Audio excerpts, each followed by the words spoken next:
జై వారాహి అమ్మ.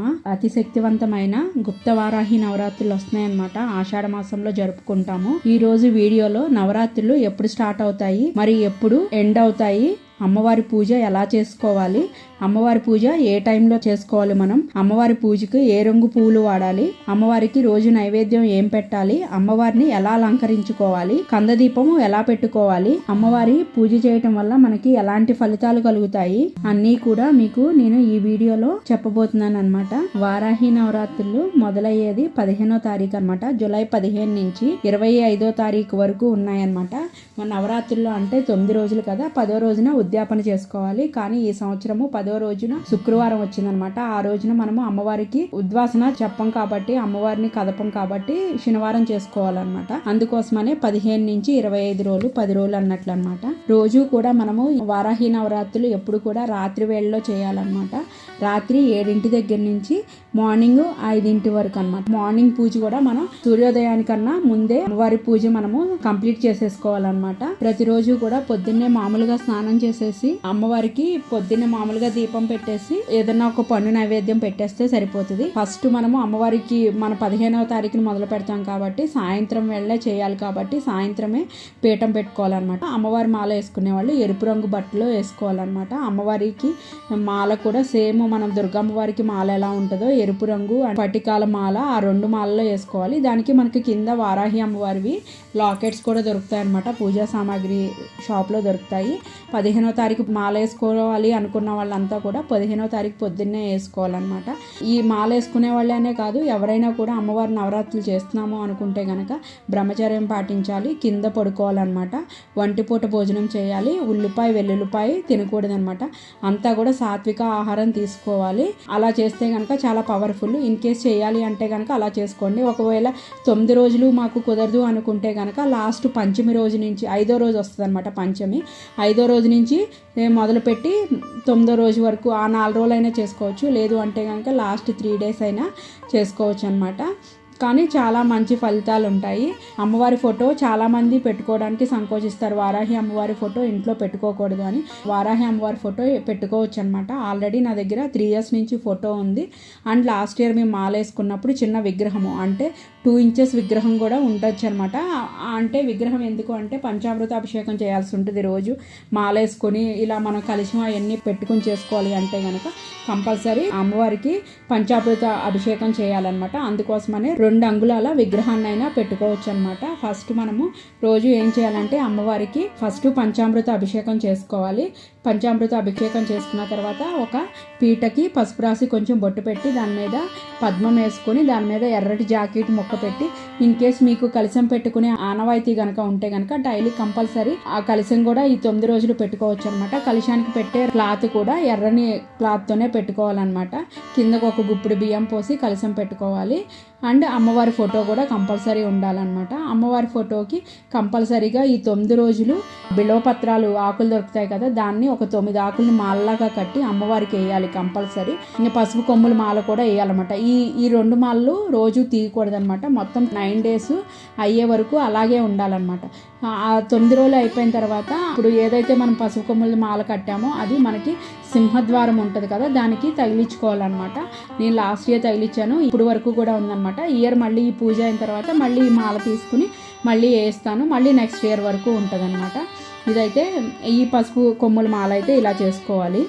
మీ దగ్గర ఏమన్నా ఉంటే కనుక అమ్మవారికి ముత్యాల దండ కానీ లేకపోతే ఏదన్నా బంగారు ఇంట్లో ఉంటే ఏదన్నా మంచి గొలుసు కానీ వేసుకుని ఉంచొచ్చమంటే ఆ అలంకారం అది మన ఇష్టం అనమాట. కంపల్సరీ అమ్మవారికి ఎర్రని పువ్వులతోనే పూజ చేసుకోవాలి. అండ్ అమ్మవారికి వాసన వచ్చే పువ్వులు అంటే చాలా ఇష్టం అనమాట. కనకంబరాల మాల కానీ జాజుల మాల కానీ మల్లెల మాల కానీ రోజు వేసుకోవాలి.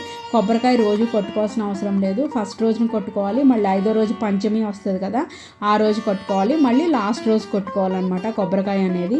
మన అభిషేకం అయిపోయిన తర్వాత కంపల్సరీ అమ్మవారి అష్టోత్తరం చదువుకోవాలి. ఇన్ కేస్ మీరు రాకపోతే కనుక మన గూగుల్లో యూట్యూబ్లో కొట్టేస్తే అమ్మవారి అష్టోత్తరం వస్తుంది అనమాట. 108 నామాలతో ఫస్ట్ అష్టోత్తరం చదువుకోవాలి. తర్వాత అమ్మవారి మూలమంత్రం ఉంటుంది, అమ్మవారి ద్వాదశ నామావళి ఉంటుంది అనమాట. ఈ కంపల్సరీ చదువుకోవాలి. ద్వాదశ నామావళి అంటే ఓన్లీ 12 నామాలు ఉంటాయి, చాలా శక్తివంతమైన నామాలు అనమాట. కనీసం అష్టోత్తరం చదువుకోలేని వాళ్ళు ఈ ద్వాదశ నామాలు చదువుకున్నా కూడా సరిపోతుంది. అమ్మవారి పూజ చేసుకునేటప్పుడు డైలీ ఒక నిమ్మకాయ తీసుకొని దానికి కొంచెం ఇలా గంధం రాసి బొట్టు పెట్టి రోజు ఒక నిమ్మకాయ అలా అమ్మవారి పాదాల దగ్గర పెట్టి ఉంచాలన్నమాట. అలా 9 డేస్ అయిపోయిన తర్వాత మనము ఉద్యాపన చేసే రోజున అది ఇలా దండలాగా గుచ్చేసి మన వాహనాలకు కానీ మన గుమ్మానికి కానీ కట్టుకోవచ్చు అనమాట. కానీ రోజు ఒక నిమ్మకాయ అయితే పెట్టుకోవాలి. 9 రోజులు అయ్యే వరకు ఆ నిమ్మకాయలు తీయకూడదు అనమాట. కానీ పచ్చి నిమ్మకాయలే పెట్టుకోవాలన్నమాట. పొండి నిమ్మకాయలు పెట్టుకుంటే 9 డేస్ ఉండవు, పాడైపోతాయి. కాబట్టి కంపల్సరీ పచ్చిగా ఉన్న నిమ్మకాయలు పెట్టుకోవడానికే ట్రై చేయండి.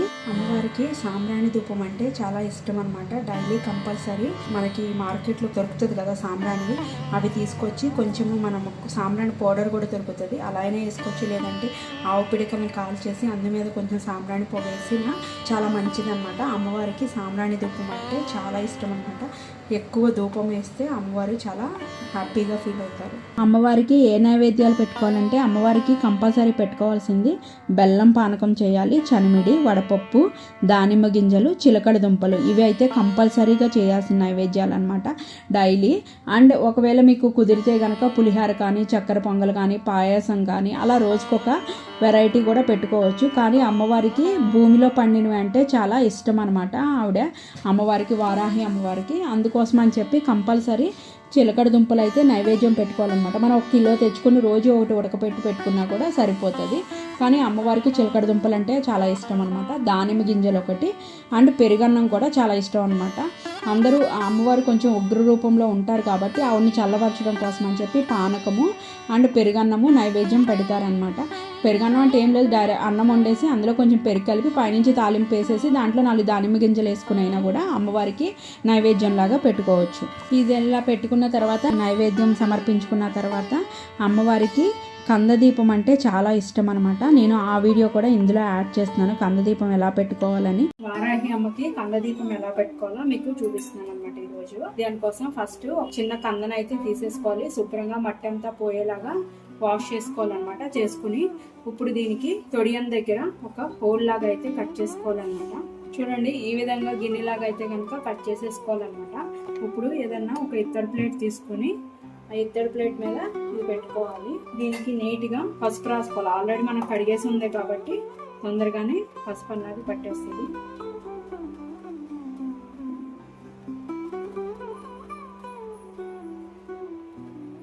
లేదు అంటే కనుక కొంచెం పసుపు అన్నది తడి చేసుకుని ఉంచుకుని అలా కూడా రాసేసుకోవచ్చు. ఈ విధంగా అయితే పసుపు రాసేసుకోవాలన్నమాట. రాసుకొని ఇప్పుడు దీనికి చుట్టూ కూడా కుంకుమ బొట్లు అన్నవి పెట్టుకోవాలి.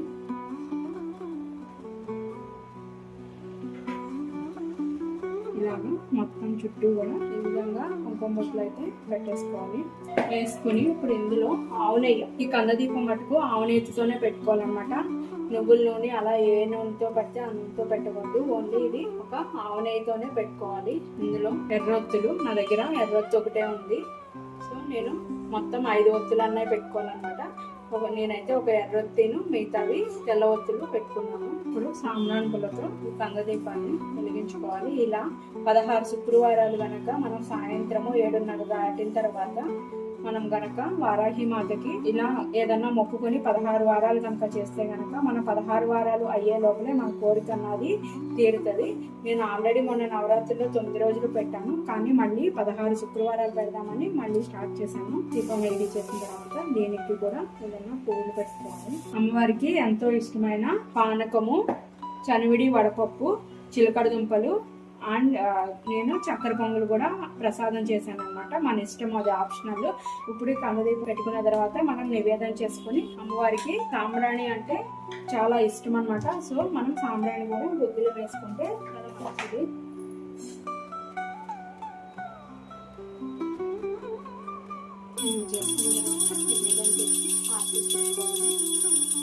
మనము ఇక్కడ వారాహి అమ్మవారిది కవచము, వారాహి అమ్మవారి మూలమంత్రం అవి ఉంటాయి కదా, అవన్నీ చదువుకుంటే చాలా మంచిది అన్నమాట. ఇది వారాహి అమ్మకి కందదీపం ఎలా పెట్టుకోవాలో అన్నది మీకు చూపించాను. మీరు కూడా కనుక 16 వారాలు కనుక మొక్కుకొని అమ్మవారికి కనుక కందదీపం పెడితే కనుక మీరు 16 వారాలు అయ్యే లోపలే మీ కోరిక అన్నది నెరవేరుతుంది, ఎలాంటి కోరికైనా. వారాహి అమ్మవారు లలితాదేవికి సర్వ సైన్యాధ్యక్షురాలు అనమాట. మనం లలితాదేవి ఫోటో కనుక చూస్తే అందులో వారాహి అమ్మవారు కూడా పక్కన ఉంటారనమాట. చాలా మంది వారాహి పూజ చేయడానికి భయపడుతున్నారు, అమ్మవారిది ఉగ్ర రూపం అని, కానీ శాంతంగా ఉంటారనమాట. కానీ ఆ పూజ చేస్తే ఫలితాలు అయితే చాలా బాగుంటాయి అనమాట. ఇలా నైవేద్యం పెట్టేసుకున్న తర్వాత డైలీ తాంబూలం కూడా పెట్టుకోవాలి. అంటే తాంబూలం అంటే ఏం లేదు, ఇప్పుడు మనం ఎలాగో దానిమ్మకాయ పెడతాం కదా, దాని కింద 2 తమలపాకులు పెట్టుకుని ఒక ఒక 1 రూపీ కాయిన్ పెట్టేసుకుంటే సరిపోతుంది. లేదు అంటే కనుక అరటిపళ్ళు పెట్టుకుంటాము అంటే అరటిపళ్ళు అయినా పెట్టుకోవచ్చు, మామిడి పండు అలా కూడా పెట్టుకోవచ్చు అనమాట. కానీ కంపల్సరీ రోజు దానిమ్మకాయ పెడతాం కాబట్టి అలా కూడా తాంబూలం అయితే పెట్టుకోవచ్చు. అమ్మవారికి తాంబూలం కూడా కంపల్సరీ పెట్టుకోవాలి. 10వ రోజున అమ్మవారికి కంపల్సరీ సారీ పెట్టాలన్నమాట, మన ఓపిక తగ్గట్టు. నేనైతే లాస్ట్ ఇయర్ అయితే మాల వేసుకున్నాను, అమ్మవారికి కూడా సారీ పెట్టాను అనమాట. ఏదన్నా ఒక ఎర్ర చీర పెట్టుకొని అది ఎవరికైనా ఇవ్వచ్చు, లేదు అంటే కనుక మనమైనా కట్టుకోవచ్చు అనమాట. అమ్మవారికి పసుపు, కుంకుమ, గాజులు, పువ్వులు అండ్ ఏదన్నా ఒక 5 రకాల స్వీట్లు, 5 రకాల, అది మన శక్తి కొలది అనమాట. అయితే పాయాసం, పొంగలు, పులిహార అలా అయినా పెట్టుకోవచ్చు, లేదంటే మన సారికి పెట్టినట్టు సున్నుండలు, ఏదన్నా ఒక 2-3 రకాల లడ్డూలు అలా కూడా చేసి పెట్టచ్చు అనమాట. అమ్మవారికి కంపల్సరీ చల్లబరచడానికి చనివిడి కూడా పెట్టాలన్నమాట. మనం పెళ్ళిళ్ళకి, వాటికి, శ్రీమంతాలకి బెల్లం చనివిడి కానీ పంచదార చనివిడి కానీ చేస్తాం కదా, అలాంటి చనివిడి కూడా కొంచెం చేసి అమ్మవారికి సారి పెట్టాలన్నమాట.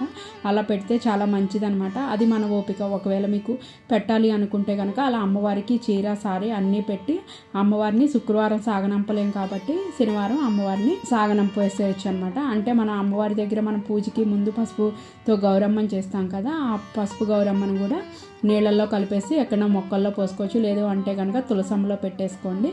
పువ్వులన్నీ ఎలాగో మనం కాలంలో కలుపుతాం కాబట్టి సరిపోతుంది. అమ్మవారికి పెట్టిన సారే, స్వీట్లు అవన్నీ ఉంటాయి కదా, అందరికీ కూడా మనం పంచుకోవచ్చు అన్నమాట. ఈ అమ్మవారి పూజ చేయటం వల్ల కలిగే ఫలితాలు ఏంటన్నది ఇప్పుడు చెప్తున్నాను అనమాట. మనం తెలిసి తెలియక ఎప్పుడైనా దిష్టి తీసిన నిమ్మకాయలు కానీ, మిరపకాయలు కానీ ఏమన్నా తొక్కినా, దాటినా దానివల్ల మనకి కలిగే అపాయం పోతుందన్నమాట. అమ్మవారి పూజ చేయటం వల్ల, మరియు మన మీద ఎవరన్నా దుష్ట పూజలు చేసిన అమ్మవారిని కొలవటం వల్ల ఎలాంటి అపాయాలు కలగవు అనమాట.